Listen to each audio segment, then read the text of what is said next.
হয়েছে। আর পাণ্ডু কি ছিলেন? গুরু ভক্তি ছিলেন, পিতামাতার প্রতি ভক্তি ছিলেন, তাই তার পুত্রাও গুরু ভক্তি ছিলেন। তারা জানতেন যে আমার পিতামাতার আশীর্বাদ আছে। তাই মহাভারতে যখন যুদ্ধ আরম্ভ হওয়ার পূর্বে সর্বপ্রথম মহর্ষি বেদব্যাস ধৃতরাষ্ট্রকে দিব্যচক্ষু প্রদান করতে চেয়েছিলেন। বাবা, আমাদের দিব্যচক্ষু প্রদান করেন কে? আমরা যে দিব্যচক্ষু প্রদান করে কে? স্বয়ং গুরুদেব। চর্মচক্ষু সরে যাওয়ার পরে আসে দিব্যচক্ষু। আর সেই দিব্যচক্ষু পাওয়ার জন্য পরম দয়াল পরম গুরুদেব শ্রী গুরুদেবের চরণ আশ্রয়িত হতে হয়। কেন কেন গুরুদেবের চরণ আশ্রয় হতে হবে বলো? যা আমাদের নাই, যে জিনিস আমাদেরকে নাই, সেই জিনিস পরম দয়াল গুরুদেব আমাদেরকে দেবে। এই চর্মচক্ষু দিয়ে শুধু প্রকৃতি জিনিস দেখা যায়, কিন্তু যতক্ষণ পর্যন্ত চর্মচক্ষু থাকবে ততক্ষণ পর্যন্ত এই প্রকৃতি জিনিস আমাদেরকে দেখা হবে। যখন চর্মচক্ষু সরে যায়, যখন দিব্যচক্ষু আসবে না, তখন সবকিছু আপনি ভগবানের দর্শন মনে করবেন, যা কিছু ভগবানের দর্শন করবেন। তাই গুরুদেব বেদব্যাস বললেন, ধৃতরাষ্ট্র আমি তোমাকে দিব্যচক্ষু প্রদান করব। ধৃতরাষ্ট্র বললেন, না, দাদাশ্রী। আমরা কি দাদাশ্রী বলি? বলো, আমরা তো দাদাশ্রী। আমাদের সনাতন ধর্ম হচ্ছে সৎ। সৎ মানে কি বলেছেন? পবিত্র। পবিত্র ধর্ম হচ্ছে আমাদের সনাতন। যতগুলো আমাদের এই সনাতন ধর্মের বুকে যতগুলো ধর্মই আছে না কেন, খ্রিস্টান বলেন, বৌদ্ধ বলেন, মুসলিম বলেন, সবচাইতে উপরে আছেন কি? সনাতন। সনাতন ছিল, সনাতন এখনো আছে, সনাতন থাকবে।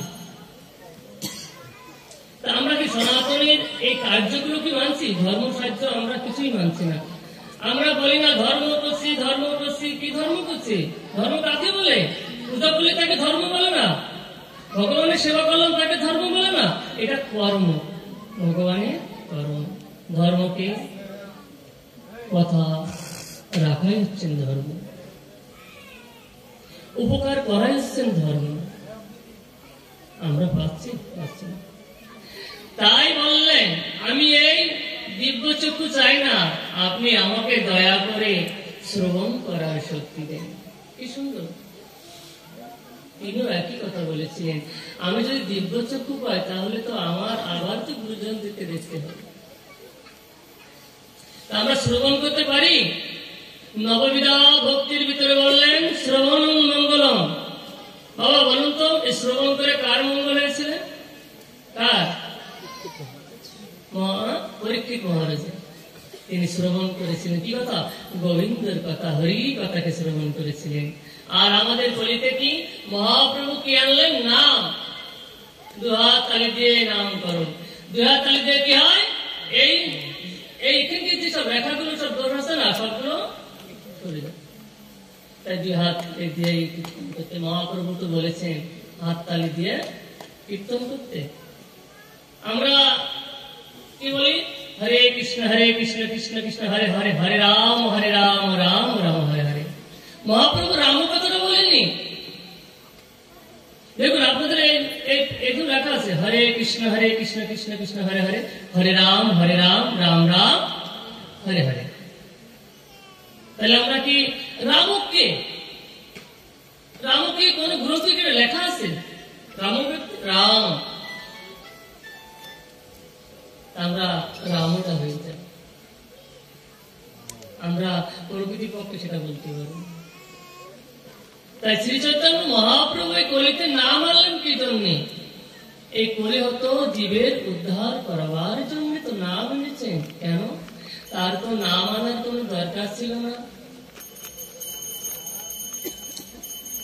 চৈতন্য চৈতামৃতের আদি লীলায় বলা হচ্ছেন সদা শিবেরই অংশ অবতার হচ্ছেন অদ্বৈত চার্য মহাপ্রভু।